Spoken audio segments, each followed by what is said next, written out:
That crunch is unreal. These are crunchy, keto, and easy to make. Today we're making tostadas, but we're using Cut Da Carb wraps, and we're making them square, and we're calling them Squaretadas. Alright, so we're going to take our Cut Da Carb wraps, we're going to cut them into squares, we're going to heat up some avocado oil, fry them, then we're going to set them aside on a paper towel. Then it's time to cook our meat.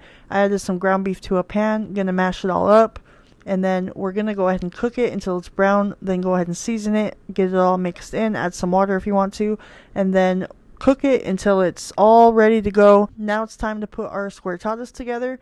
Today I'm using eggplant refried beans. You can go ahead and skip this step, add on your meat, then dress it however you want to. I'm adding on today some lettuce, tomato, some avocado, some cilantro, some cheese, and today I'm putting on some pato sauce. And that's pretty much it. Okay, time to give it a taste. Let's see how well it crunches, even with the loaded toppings.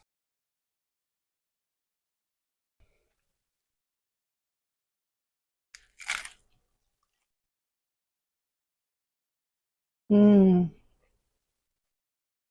Oh my god. You definitely need to try these. They are ridiculously good. You can't get that kind of crunch from any keto tortilla. Trust me. Leave a comment down below. Let me know if you've ever tried Cut Da Carb wraps and what you think about them.